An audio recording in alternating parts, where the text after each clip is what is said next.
Functions आप लोगों को लास्ट टाइम पर बताया था मैंने। फंक्शंस को इस तरह से डिफाइन करते हैं। ये आपके पास जो दिख रहा है, ये अगर कोई फंक्शन में यहाँ पर डिफाइन किया है, f is a function from set A to set B, then it can be graphically shown like this.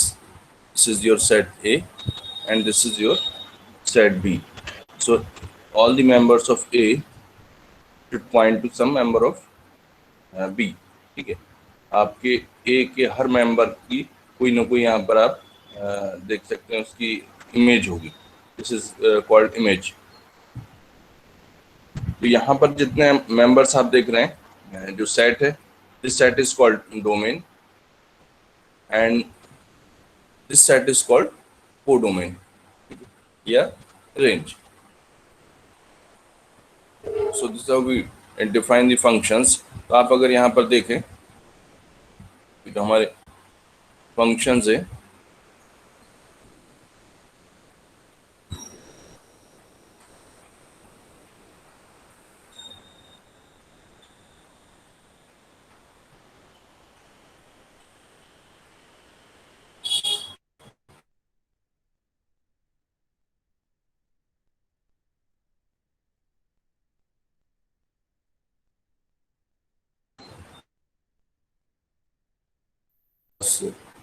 Combinations आप देख रहे हैं। यहाँ पर कॉम्बिनेशन आपका 1 is related to A, 2 is related to B, 3 is related to C, and the relation is F। इस relation के through ये जो है कनेक्टेड है।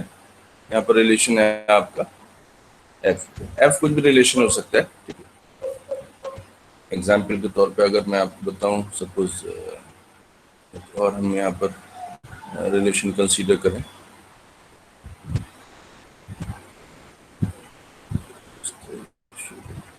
ये आपका सेट ए, ये सेट बी, नंबर 1 2 3, यहाँ पर 1 4 9, 1 is related to 1, 2 is related to 4, 3 is related to 9। तो आप यहाँ पर देख सकते हैं कि जो आपके ऑर्डर्ड पेयर बनेंगे, 1 is related to 1,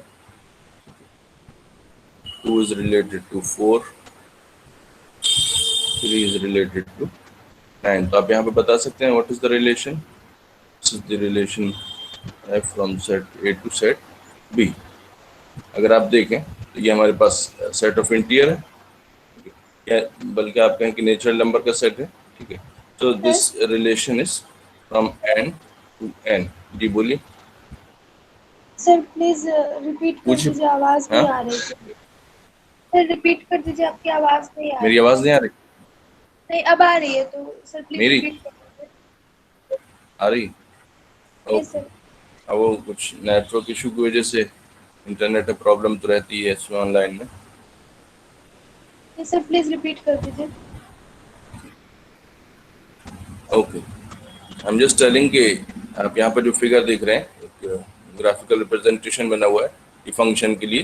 ठीक है, तो फंक्शन हम इस तरह से डिफाइन करते हैं कि हमारे पास सेट है ए। आप देख रहे हैं ये सेट ए है, इसमें 3 एलिमेंट है 1 2 3। एक सेट है बी, इसमें 3 एलिमेंट्स हैं ए बी सी। तो by some relation these are connected. A1 is connected to A और related to A, 2 is related to B, 3 is related to C। Relation का नाम क्या है? रिलेशन का नाम है F।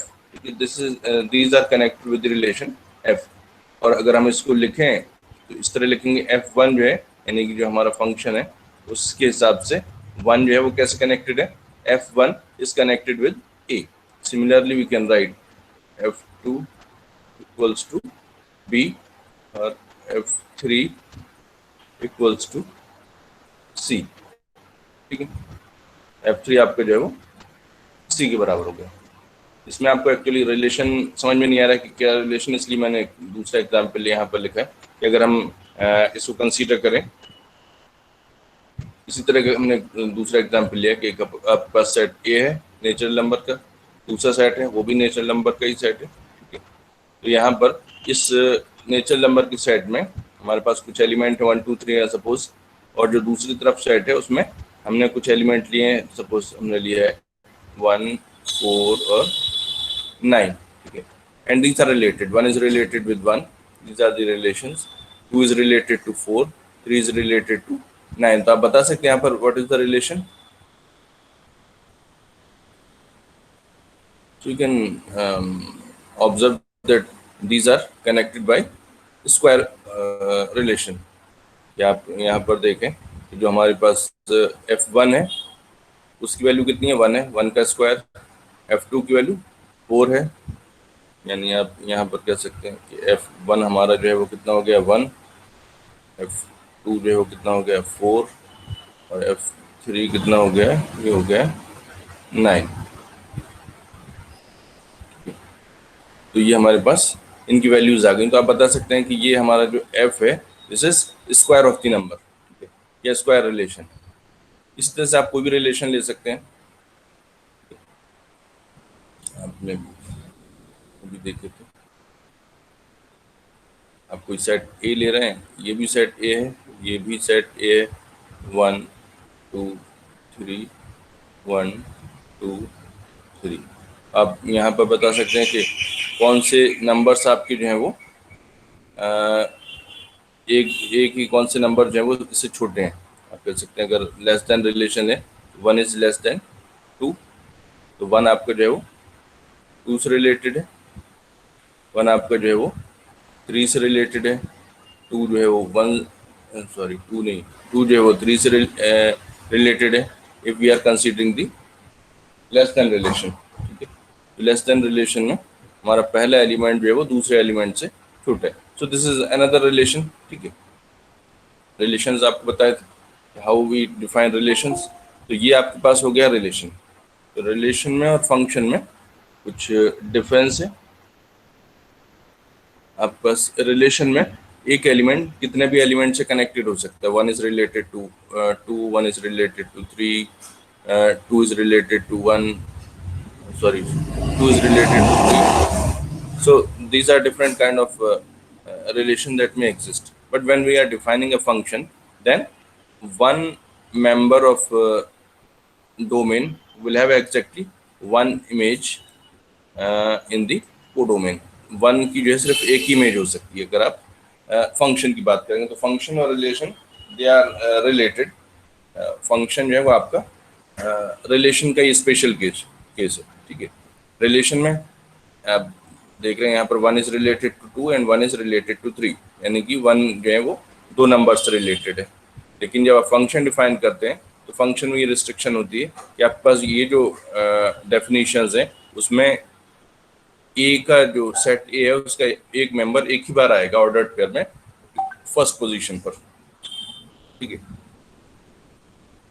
तो इस तरह से हमारा फंक्शन जो है वो उसका रिलेशन का ही स्पेशल केस हो जाता है। रिलेशन में कितने भी रिलेशंस हो सकते हैं, लेकिन फंक्शन में एग्जैक्टली वन फंक्शन होगा। और उसका जो है वो आप दूसरा एग्जाम्पल रिलेशन बता दिया था ये, ठीक है, लेस देन रिलेशन। अब आपके पास टाइप ऑफ रिलेशंस जो है वो हम इसे डिस्कस करने वाले थे लास्ट टर्म पर। तो you can see the type of relations here. आपका फर्स्ट है रिफ्लेक्सिव रिलेशन। रिफ्लेक्सिव कब कहते हैं हम? जब कोई एलिमेंट अपने आप से कनेक्टेड होता है। मैंने आपको पिछले नोट्स दिए, उनमें कुछ ज़्यादा डिटेल में लिखा हुआ है और कुछ एक्स्ट्रा नोट्स भी हैं, तो आप इसको फॉलो कर लीजिएगा, ठीक है, जो मैं आज आपको शो कर रहा हूँ।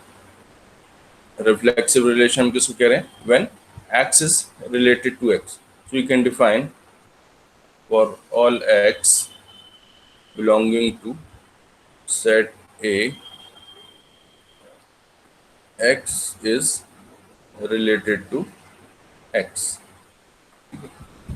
This is the definition for reflexive relation. You must remember this thing. For all x belonging to set A, जिस सेट के ऊपर आप डिफाइन कर रहे हैं रिफ्लेक्सिव रिलेशन, उस सेट के अंदर this must be true for all x।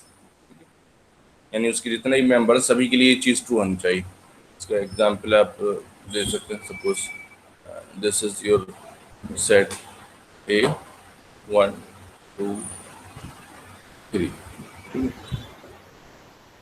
और ए के ऊपर ही आप डिफाइन कर रहे रिलेशन। रिफ्लेक्सिव रिलेशन हम कब कहेंगे? When 1 is related to 1, 2 is related to 2, and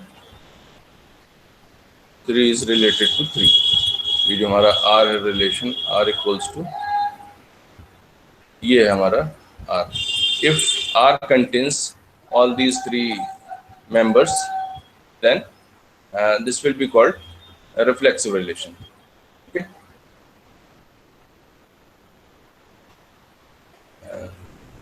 Similarly, ये रिफ्लेक्सिव हो गया। अगर आप इररिफ्लेक्सिव की बात करें,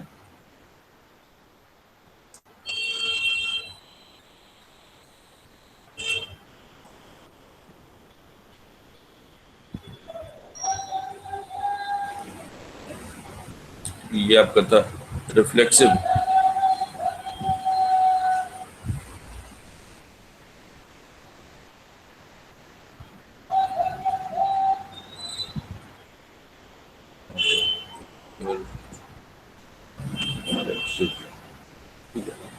रिफ्लेक्सिव रिलेशन, अगर आप रिफ्लेक्सिव की बात करेंगे तब रिफ्लेक्सिव कब कहलाएगा? जब कोई भी मेंबर अपने आप से रिलेटेड नहीं होगा, then it will be called irreflexive relation. ठीक है, so you can again define for all x belonging to A, x is not related to x. X जो है वो अपने आप से अगर रिलेटेड नहीं है, then it will be called irreflexive relation. This is the definition for symmetric relation। Symmetric relation की definition क्या है कि if we are having इसको हम इस तरह से डिफाइन करेंगे, for all x y belonging to A, यानी कि जितने भी x और y हैं, जो भी हम दो एलिमेंट कंसीडर कर रहे हैं, कोई भी दो पेयर कंसीडर कर रहे हैं जो सेट A को बिलोंग करते हैं, x is related to y implies that y is related to x। कि अगर आपका x y से रिलेटेड है, देन y जो है वो x से रिलेटेड होना चाहिए। अगर आपका ऑर्डर्ड पेयर के सेट में x y है, तो y x भी ऑर्डर्ड पेयर के सेट में होना चाहिए। Only then this relation will be called symmetric relation. ठीक है, इज दैट क्लियर? सिमेट्रिक, वैसे भी आप समझ सकते हैं सिमेट्रिक, आपको लॉजिकली भी यही लगेगा कि अगर x y से रिलेटेड है तो y को x से रिलेटेड होना चाहिए। अगर ये दोनों कंडीशन एक साथ ट्रू हैं, x y से रिलेटेड, y x से related, then the relation will be called symmetric relation. Otherwise this is not symmetric. तो there are some variations of symmetric, वो मैं आपको यहाँ पर शो कर दे रहा हूँ। सिमेट्रिक के साथ देखें एंटी सिमेट्रिक,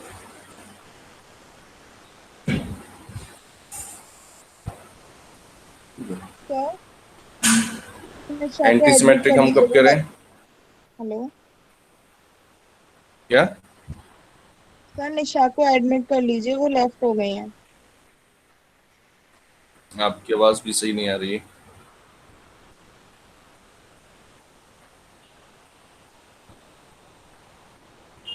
चलिए, अगर कुछ प्रॉब्लम हो तो और पूछ लेगा, मैं एक मिनट इसको बता दूं आपको। For all x and y belonging to A, if x R y and y are x implies that x equals to y।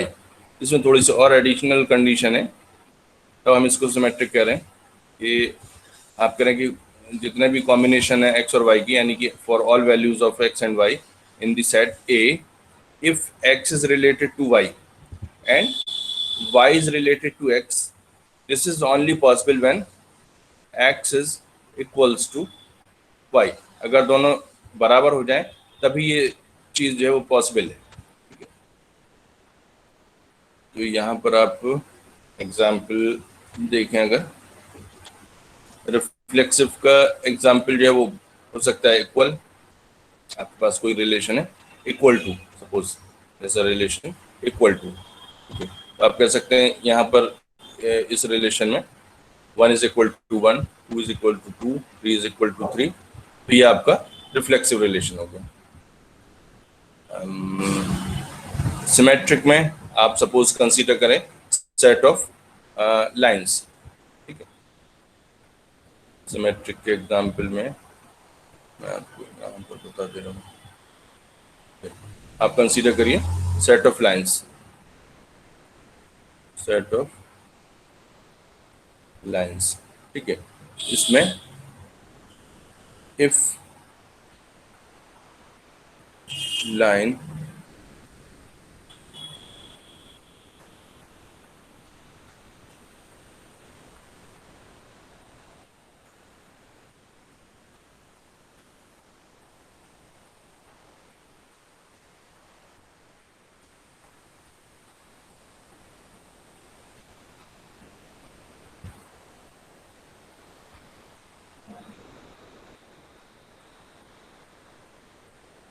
if line L is perpendicular to line M, what will happen then?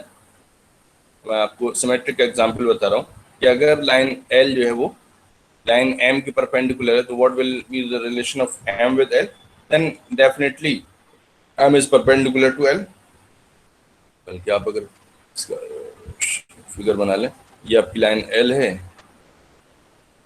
This is your line L and this is your line M। अगर आप कहें कि L M के perpendicular है, 90 degree का angle है, तो M is also perpendicular to L, so this is the symmetric relation कि अगर x y से रिलेटेड है then y is related to x। ठीक है, ये रिफ्लेक्सिव में क्या बताया था कि this is not true for all elements. मैं आपको सभी के एग्जांपल बता रहा हूँ। रिफ्लेक्सिव को बताया मैंने आपको इक्वल टू रिलेशन, यहाँ पर आप कह सकते हैं इक्वल टू रिलेशन जो है वो दिस इज रिफ्लेक्सिव। ठीक है, सिमेट्रिक में बताया मैंने कि जैसे आपके पास है परपेंडिकुलर रिलेशन,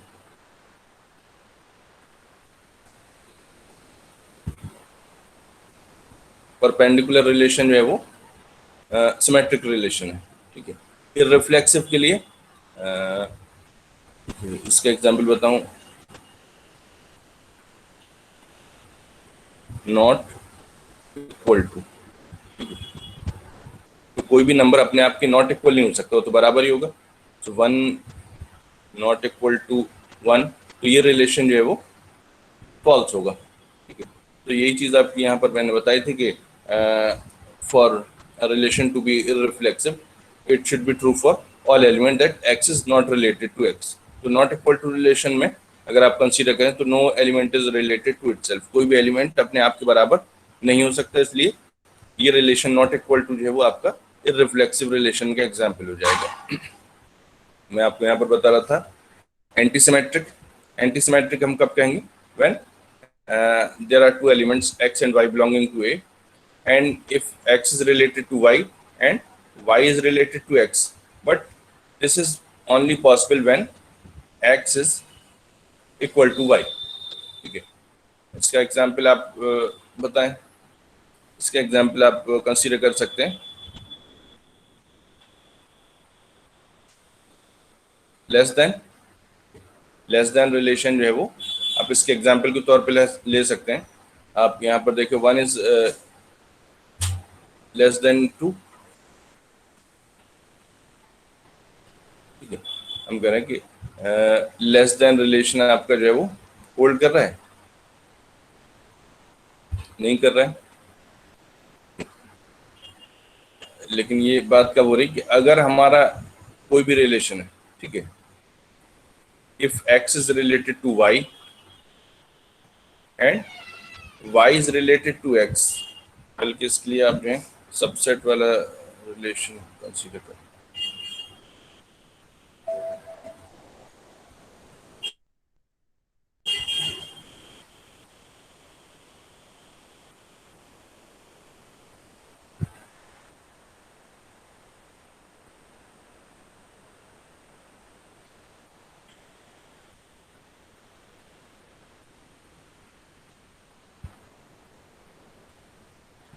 इसके लिए आप कंसीडर करें सबसेट रिलेशन। ठीक है, हम पर आपने देखा था सेट्स के ऊपर जो हमने रिलेशंस डिफाइन किए थे। ठीक है, तो suppose there are two sets A and B. If A is subset of B and B is subset of A, it implies that A equals to B। तो ये आपका जो रिलेशन है ये इस कैटेगरी में आ जाएगा। Subset relation not proper, improper subset जो है वो आपका एंटी सिमेट्रिक कैटेगरी में आ जाएगा कि ये जो है तभी पॉसिबल होगा ए बी से रिलेटेड है एंड बी जो है वो ए से रिलेटेड है। It is possible only when A is equal to B. जब आपकी ये दोनों वैल्यूज आपकी बराबर होंगी तब ये चीज पॉसिबल होगी। There's one more category of this kind of relation, जो सिमेट्रिक हो गया, एंटी सिमेट्रिक हो गया। एक है आपका असिमेट्रिक।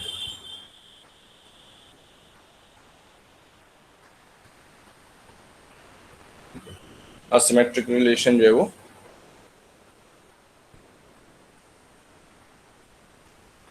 असिमेट्रिक कब कहेंगे हम इसको, देख लीजिए। आपका सिमेट्रिक रिफ्लेक्सिव के दो होगा, रिफ्लेक्सिव और इररिफ्लेक्सिव। सिमेट्रिक की कैटेगरी आपके पास एक तरह से तीन हो गई। सिमेट्रिक जो इस तरह से रिलेटेड है कि if x is related to y then y is related to x, symmetric हो गया। Anti symmetric, if x is related to y and y is related to x, it is possible only when x is equals to y. ठीक है, तो ये आपका antisymmetric हो गया। Asymmetric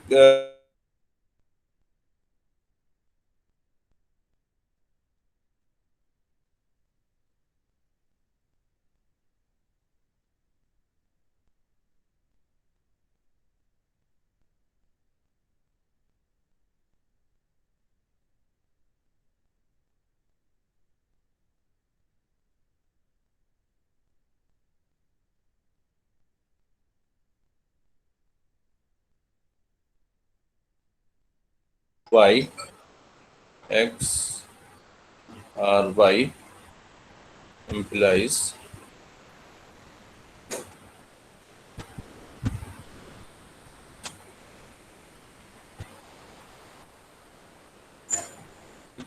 अगर हमारा x y से रिलेटेड है तो y x से रिलेटेड नहीं होगा। This is called asymmetric. ठीक है, is that clear? Symmetric, if x is related to y then y is related to x, symmetric कहलाएगा। Asymmetric, if x is related to y but y is not related to x, तो ये हमारा asymmetric कहलाएगा। और anti symmetric, if x is related to y and y is related to x, it is only possible or it implies that x is equals to y। There's one more kind of relation you can see here, this is called transitive। ठीक है, transitive कब कहलाता है हमारा कि if x is related to y and y is related to z, x हमारा y से related है और y जो है वो z से रिलेटेड है, it implies that x is also related to z। इसके लिए आप लेस देन रिलेशन ले सकते हैं।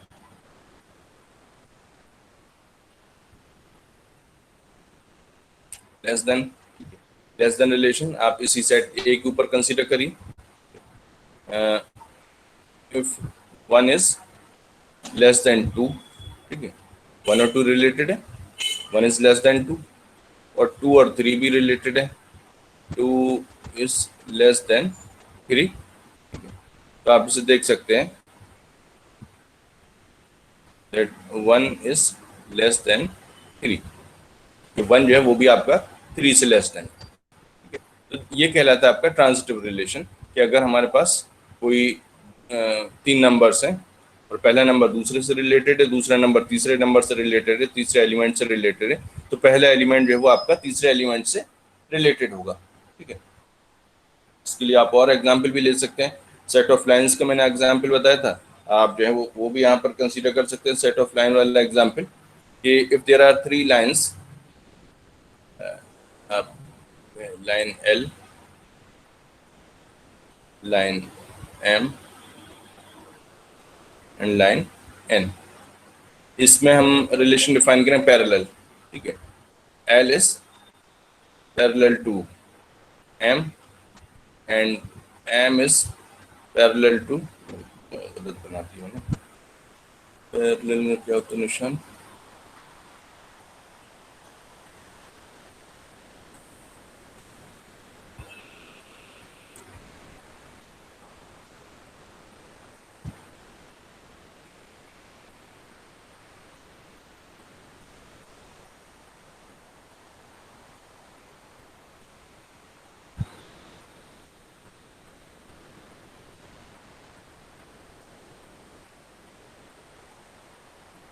पैरेलल का ये होता है L is parallel to M and M is parallel to N।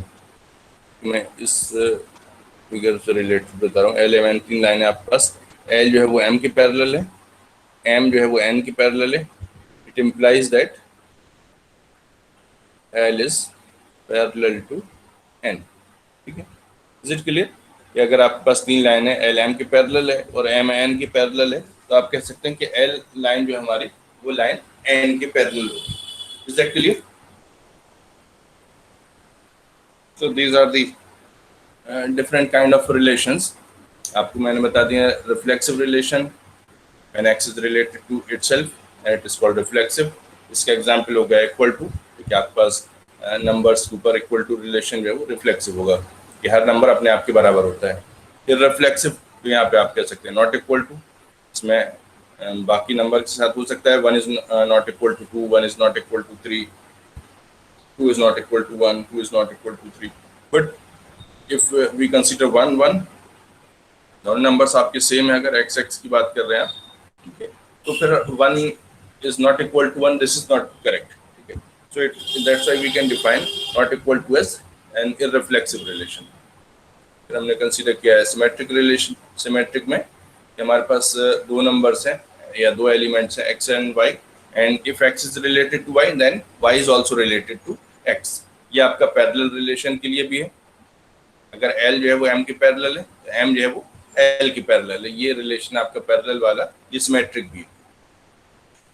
L is perpendicular to M then M is also perpendicular to L, तो ये भी आपका रिलेशन जो है वो सिमेट्रिक है।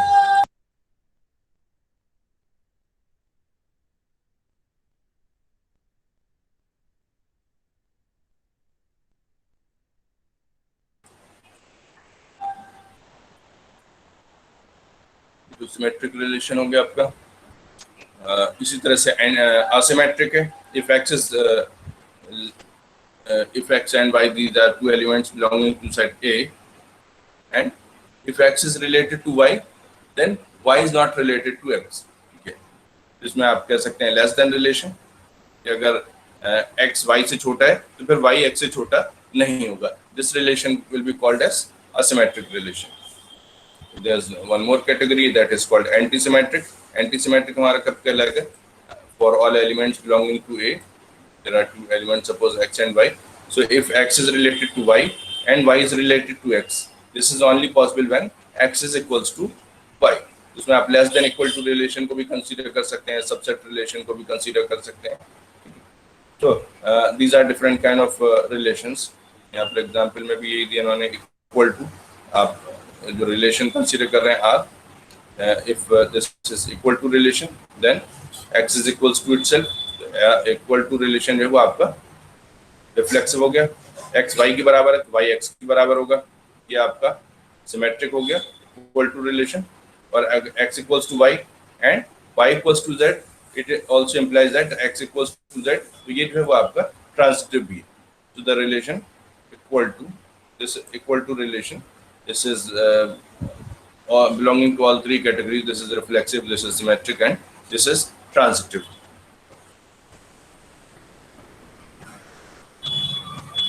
If this is the case, then we call the relation as equivalence relation, ठीक है। अगर आपका कोई रिलेशन तीनों कैटेगरी को बिलोंग कर रहा है, if the relation is reflexive, symmetric and transitive, then we call it as the equivalence relation। तब हम इस रिलेशन को जो है वो इक्विवेलेंस रिलेशन कहेंगे। इक्विवेलेंस क्लास आपकी उसमें नहीं, सिर्फ इक्विवेलेंस रिलेशन है, तो हम इक्विवेलेंस रिलेशन को इस तरह से डिफाइन कर सकते हैं।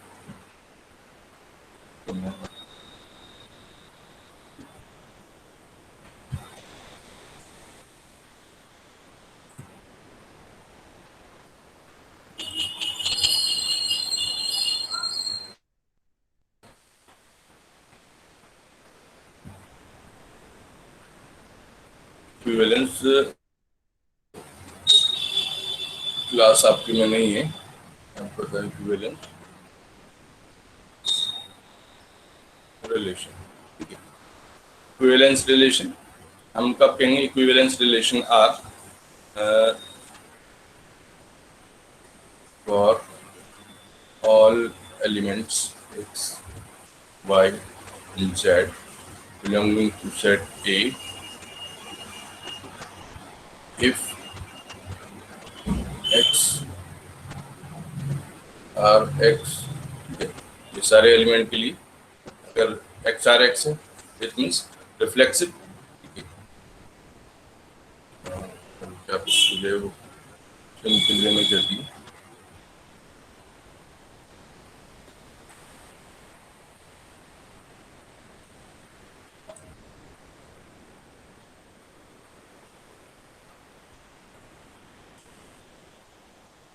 ये हमारा रिलेशन आर है जिसको हम कंसिडर करें for this R x y z इसके एलिमेंट्स हैं, ठीक है, बिलोंगिंग टू ए, इसके ऊपर ये डिफाइन होगा, ठीक है। This are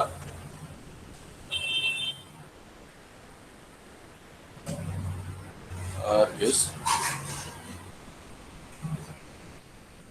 reflexive, R is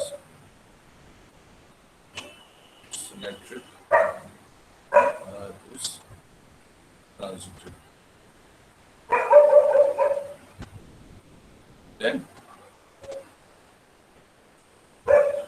R is called equivalence relation. अब आपका ये R जो है वो इक्विवेलेंस रिलेशन कहलाएगा। फिर जैसे अभी आपने पिछले शीट में देखा था, ये इक्वल टू रिलेशन आप देखें यहाँ पर सिमेट्रिक है। इस रिलेशन को अगर आप कंसीडर करें तो दिस रिलेशन इज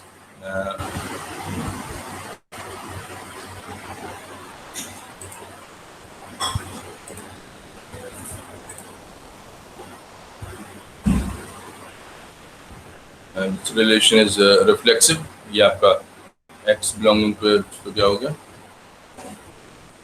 रिफ्लेक्सिव हो गया। ये सिमेट्रिक हो गया, सिमेट्रिक हो गया, और ये ट्रांजिटिव हो गया। तो क्योंकि ये रिलेशन आर आपका जो है तीनों कैटेगरी को बिलोंग कर रहा है, so you can say here relation R is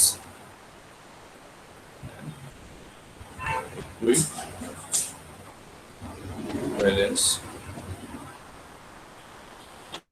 relation। R आपके जो है वो इक्विवेलेंस रिलेशन कहलाएगा। इक्विवेलेंस क्लास है नहीं इसलिए हम इस शीट को छोड़ सकते हैं। मैंने सिर्फ रिफ्लेक्सिव रिलेशन के लिए, इक्विवेलेंस रिलेशन के लिए लिखा है। कोई भी रिलेशन इक्विवेलेंस कब कहलाएगा? जब रिलेशन रिफ्लेक्सिव है, सिमेट्रिक है, ट्रांजिटिव है, only then this R will be called equivalence relation. Then this graph, ये आपके सिंपल से टॉपिक है। सिंपल से इस सेंस में कि सिर्फ आपको इनका इंट्रोडक्शन यहाँ पर कंसीडर करना है। ग्राफ आप बनाते भी रहते हैं। ग्राफ जब भी आप बनाते हैं तो ग्राफ इसी तरह से बनता है। ग्राफ में आपके पास कुछ नोड्स होंगे और कुछ एजेस होंगे। तो we can say for graph to be defined as set of edges and nodes. आप यहाँ पर देख सकते हैं आपके पास डिफरेंट नोड्स हैं। नोड ए है, नोड बी है, सी है, डी है और ई है। The node A is connected to node B, node is, और आप देखें यहाँ पर ये जो कनेक्शन है ये आपका डायरेक्शनल है, डायरेक्टेड है, ठीक है। A is connected to B. B is connected to D, E is connected to D, D is connected to C, and C is connected to A. So these vertices are called nodes. Okay. So we can define set of vertices V as set of all the nodes A, B, C, D, E, and edges. Edges में आपको ये बताना है कि कौन सी edge कहाँ से जा रही. So this edge is coming from set node A to node B. It means the direction is important for the directed graphs. That's why this is called a directed graph, because direction is important. तो यहाँ पर आप देख सकते हैं कि set node A से आपने नोड B में कनेक्ट किया हुआ है, and there is no connection from node B to node A. B से A में कोई कनेक्शन नहीं बना हुआ है. सिमिलरली नोड C से नोड A में कनेक्शन है, बट A से C में कनेक्शन नहीं. तो ये हमारी एजेस कहलाएंगी. इसमें हम इसको भी ऑर्डर्ड पेयर से रिप्रेजेंट कर सकते हैं. This is our ordered pair AB means there's an edge from node A to node B. There's an edge from node B to node C. There's an edge from node C to node A.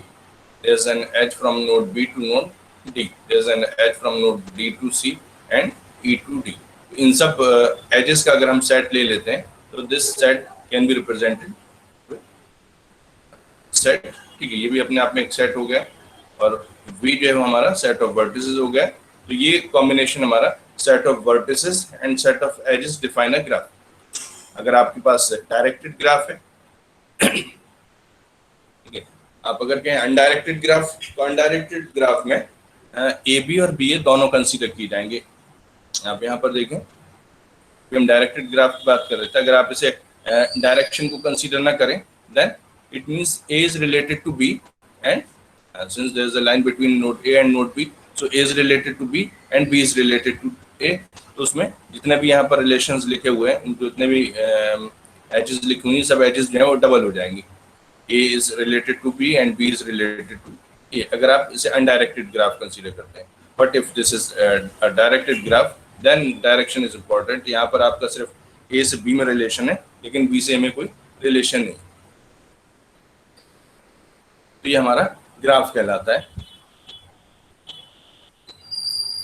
This is called labelled graph. यहाँ पर जो edges हैं, इनको अगर हमने labelling कर दिए, इनको नाम दे दिए, नाम किसी भी बेसिस पे दी जा सकते हैं. आप इनका वेट कह सकते हैं कि ये इनके बीच की डिस्टेंस है. Suppose these are places A B C D E. तो ये ए से बी की दूरी जो है वो 1 किलोमीटर है, बी से ई की जो है वो 6 किलोमीटर है, ए से सी की 5 किलोमीटर. तो अगर आप इस तरह से कंसीडर करें तो इन्हें आप लेबलिंग कर सकते हैं. ये लेबल इसका जो है वेट कहलाएगा. Labelled graph. वॉक, आपके पास एक ग्राफ बना हुआ है, उस ग्राफ में आप किस नोड से कहाँ जा सकते हैं. ठीक है, तो walk is the sequence of adjacent edges. Walk में आप क्या कर सकते हैं, एक प्लेस से दूसरे प्लेस पे जाते हैं, तो हमारी ये वॉक कहलाएगी. आप यहाँ पर अगर देखें, you have started from node E. आप नोड ई से डी पे गए हैं, डी से सी पे गए हैं, सी से ए पे गए हैं. सो दिस इज वन वॉक. कहीं से भी कहीं आप जा सकते हैं, तो ये आपकी एक वॉक कहलाएगी. आप ये भी कर सकते थे कि ई से बी पे जाते और बी से ए पे चले जाते, ये भी आपका एक वॉक कहलाता. सो this is called a walk. Path. Path क्या है, आप पाथ भी डिफाइन कर सकते हैं ग्राफ के ऊपर.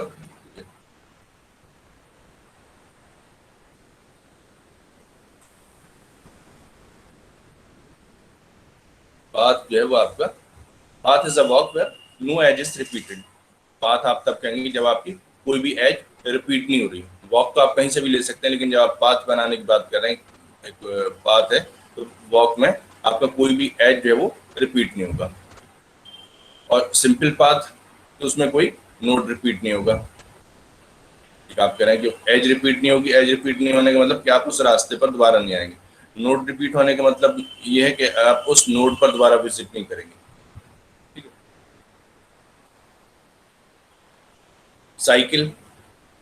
अ walk from a node to itself is called a cycle. ठीक है, आपने सपोज नोड ए से शुरू किया था, ए से बी पे गए, बी से सी पे गए, सी से वापस ए पर आ गए, तो ये साइकिल कहलाएगी.